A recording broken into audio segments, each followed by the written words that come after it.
Welcome to the Christian Coach Podcast, where our mission is to serve coaches through conversations so they can lead like Jesus. I'm one of your co-hosts, Gian and I'm joined by my other two co-hosts, Jim Good and Chad Simpson. Hey, guys. What's up, Gian? Hey, Gian. Season 4. Can you believe that already? Let's go. Let's go. Here we go. Season 4.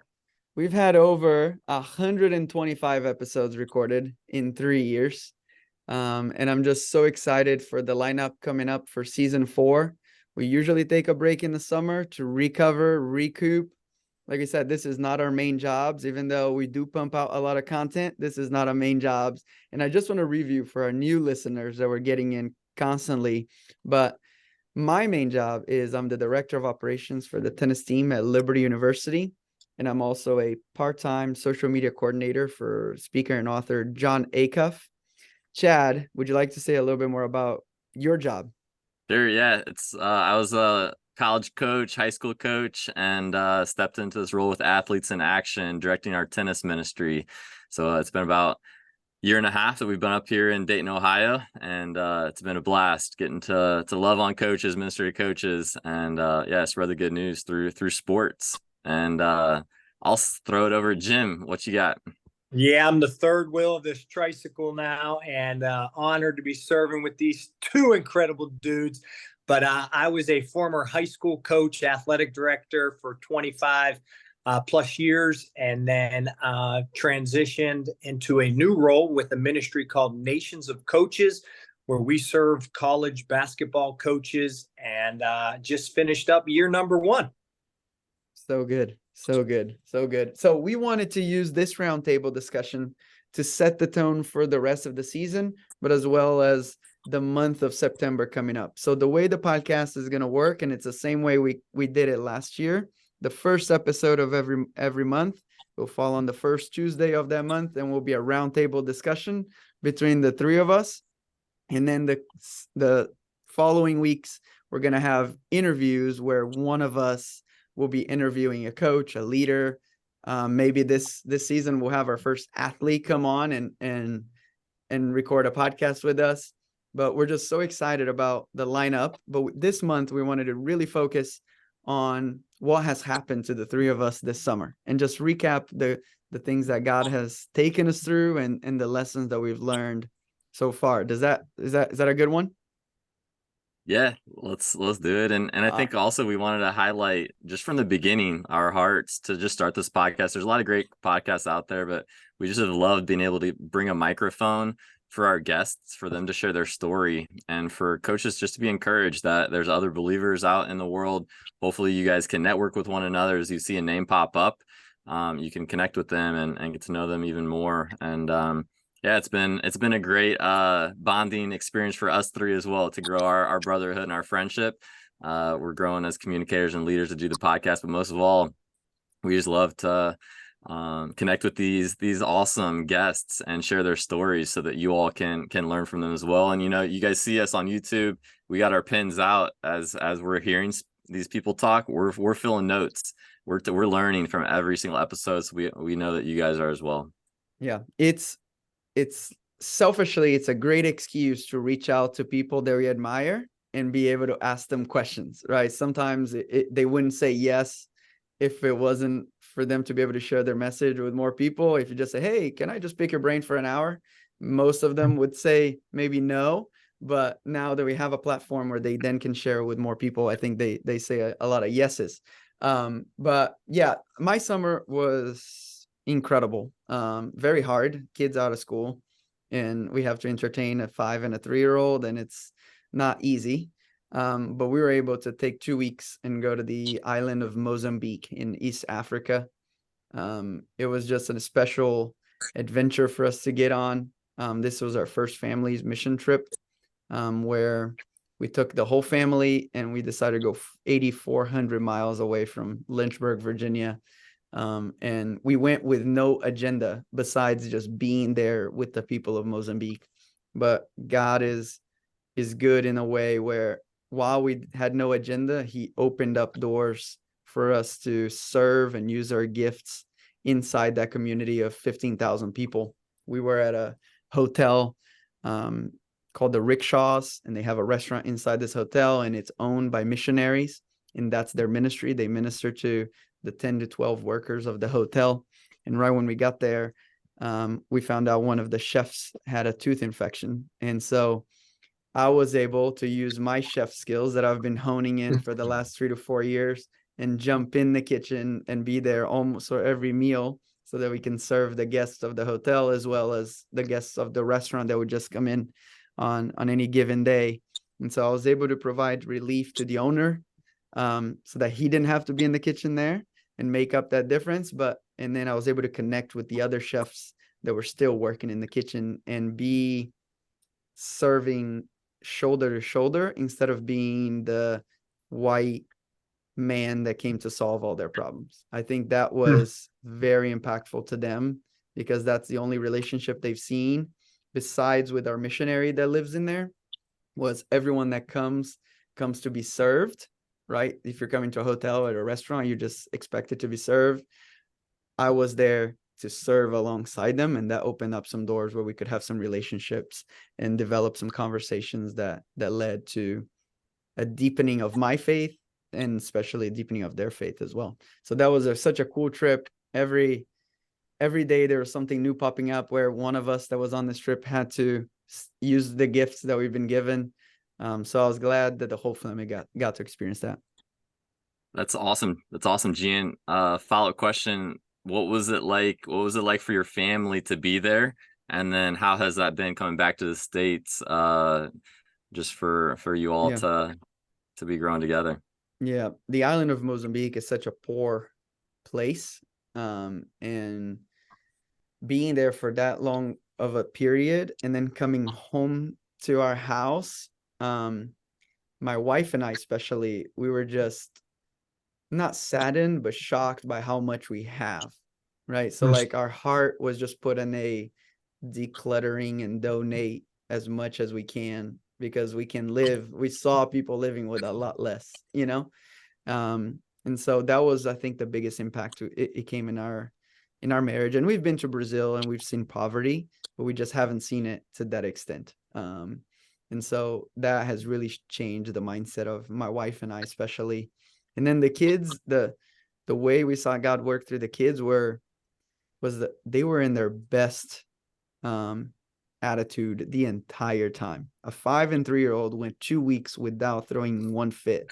And we were so far away from home, eating different foods. And so God worked through that where they were just in their best behavior, which is huge praise. That's awesome. Yeah. That's awesome, Gian.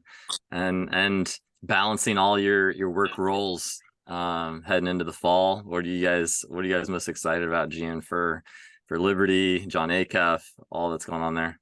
Yeah, I think this is going to be a fall of just balancing and juggling, and making sure no balls fall through. My wife and I just had lunch together and talked about,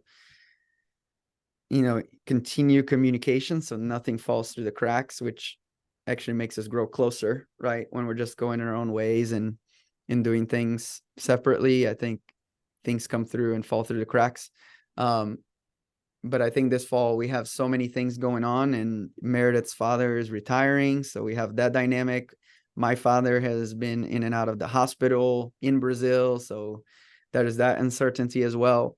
So we're just trying to manage a way where we can get things done, right? We can still do our jobs, but not at the sacrifice of family time.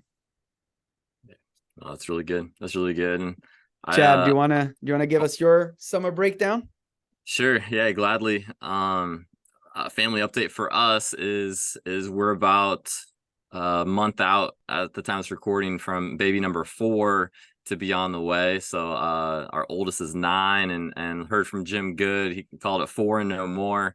And so we're gonna follow that suit. But no, we're super excited that God would bless us with another sweet soul to raise up and to steward. And so that's coming up for our family. And definitely I relate, Gian, to what you're talking about. Something that we've been learning, trying to implement, is just this idea of family teams. A lot of coaches, you guys out there, your best skills are vision and strategizing and schedules and all these leadership type of skills, and then we come home and there's no vision, there's no schedule, there's no calendar, there's no meetings. And so we've been trying to implement some of these concepts of having these core values, having a set schedule, really working together better. So I feel like as our kids are getting older, it's been a good few weeks of this. As far as ministry goes, we had an unbelievable experience. We got to go, a Power 5 tennis coach, and I got to go lead a coaches retreat out in Wyoming. So anybody listening, any coach out there, just the coach grind is for real, and you need to create space to step away. And so we were just pumped to go out to Wyoming, beautiful place, disconnect from our phones and people, and really just try to connect to the Lord, open up God's word. And people ask us, like, how would you describe this time when you come home? And it was really like, man, it's a bunch of grown men. Like we cried every like 6 hours together. And, there's confession of sin, and it was a really powerful experience, and really hoping we can do more. So I know FCA, Nations of Coaches, there's retreats around you, coach, wherever you're listening from, and just strongly encourage you to try to jump in on the next one that's offered.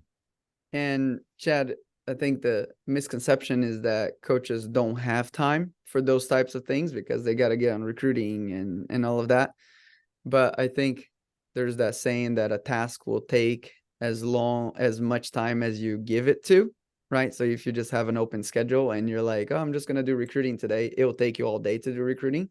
But when you set aside and you're like, I have 2 hours to do recruiting today, then it only takes 2 hours. The same goes for taking a break. If you design your schedule so that you have 3 days off in the middle of the summer to go to Wyoming or wherever for a retreat, guess what? You will get enough work done around those 3 days so that you can be fully focused on that retreat. For sure. And, think about our spiritual walks is of the utmost importance. And so if we can't carve out a few days out of the year for something like that, it shows the priorities. But that's kind of what our highlight was of the ministry this summer, was getting to go out and do that with our coaches. And I'll slide it over. Jim, why don't you go for ministry highlight or family update, man? Sounds good, and appreciate listening to you guys and what God's doing in your life. Didn't go all the way around the world, and my wife's not having another baby. So far what we're doing is just kind of reevaluating, as it has been officially year one serving with Nations of Coaches. And for me, after being involved with the high school education, basketball, high school coaching, athletic director, it was a major, major transition for my family, and just looking back how God provided and developing those relationships with these coaches in the state of Florida. That first year was my primary objective. And looking back, we have almost 60 universities in the state of Florida that have men's basketball. And in that first year, God has allowed me to really develop some good relationships with about 15 of those schools. We were able to place about 8 character coaches in those programs. And then I just now seeing over the summer what God, he's given me a little glimpse of what's to come. And it's exciting for me, my family, partners, as now we're leading some Bible studies with some Division I programs where, like I said, placing character coaches. God's using me, and I'm humbled to be a mentor to some players, some coaches, meeting one-on-one and doing some morning Bible study. So it's been amazing. Summertime, a lot of universities are doing team camps, elite camps. So getting down and visiting them, AAU events, and just seeing the coaches and their world. I think they appreciate, our ministry being there, supporting them, loving them, serving them. And then one really cool thing, we were able to host a marriage retreat, as you mentioned, some retreats, Chad, up in Rome, Georgia at the Wind Shape. And we had over 60 coaches and their wives, Division I, Division II, NAIA, head coaches, assistant coaches, and spend 2.5 days and just invest in their marriages. So that was exciting to be a part of. I think personally, I'll just kind of add in here. I remember hearing the quote, the healthier you are, the more helpful you can be. The healthier you are, the more helpful you can be.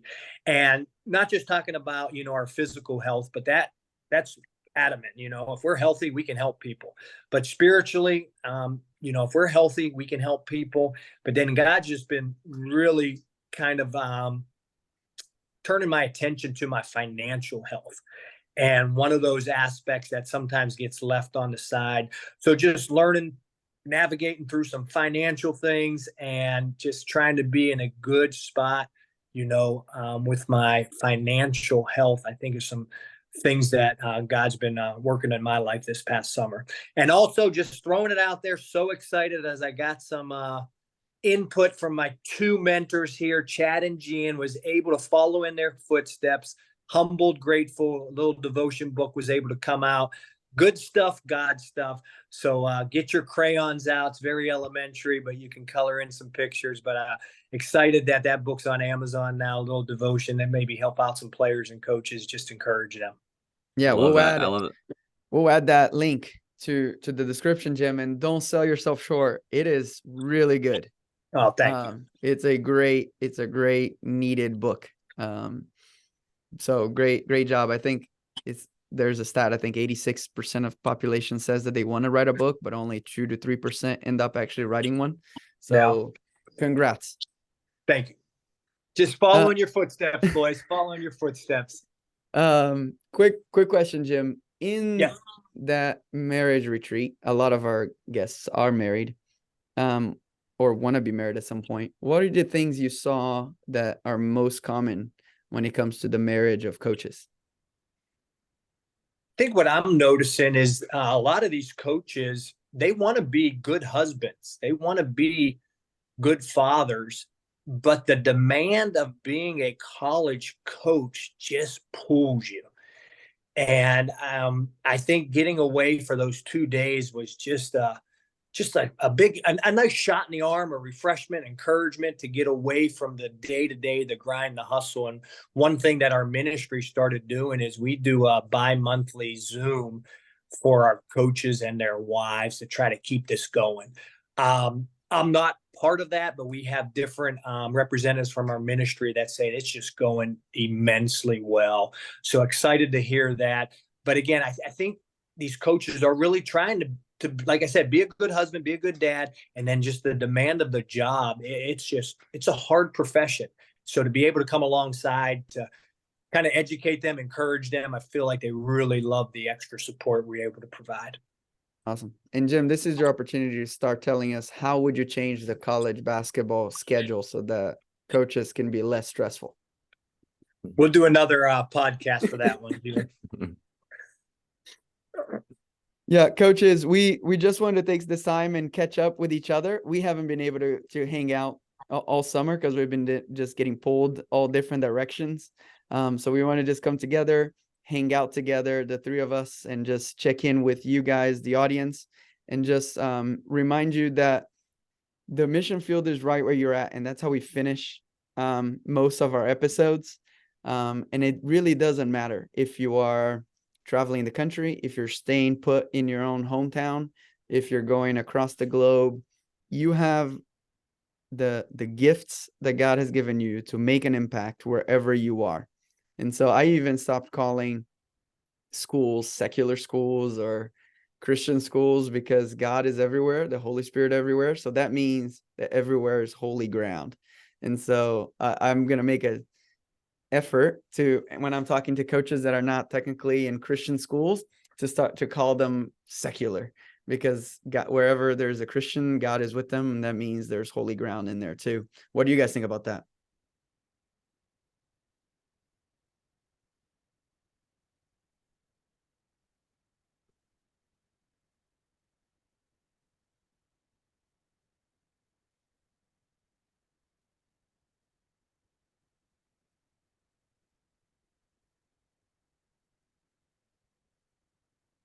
Jim, you're breaking up. Jim, you're breaking up. I love that, Gian. I wasn't talking. I was leaving it to Chad there. Sorry.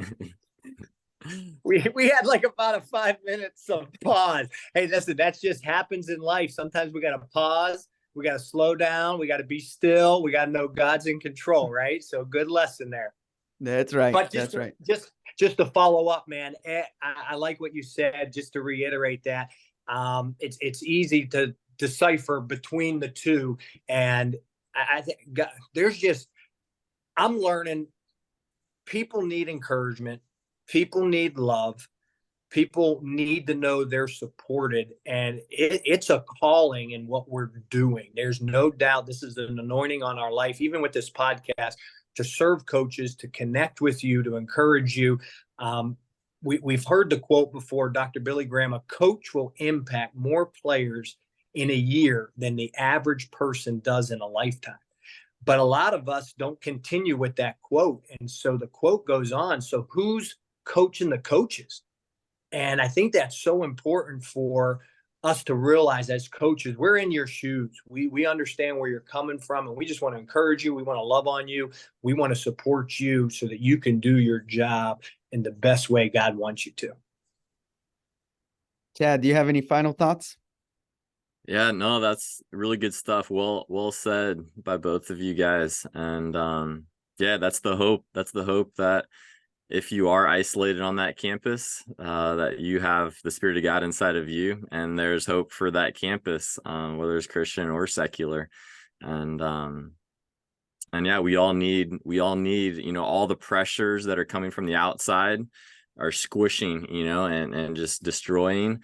And so we need equal or stronger pressure coming from the inside, blowing life, blowing air into you. And so, as Jim said, you have to have mentors, you have to have role models. I know for me, I have to be listening to God honoring material and podcasts and the Bible app. Just as we're going, we're being filled up and poured into so that we can go out and pour out. So yeah, I love what you guys are sharing, and appreciate the opportunity to team with you guys. And just for all our listeners out there, we want to hear from you. Send us some messages. We'll put our emails in the show notes, and connect with us on social media. We want to know your story and hear how we can be praying for you and supporting you in this next season 4 for us. And not sure what season it is for you guys coaching, but a new season, fresh start. I love starts of the year, starts of the season. So let's get it. Awesome. Thank you, Chad. Thank you, Jim. And coaches, always remember, the mission field is right where you're at.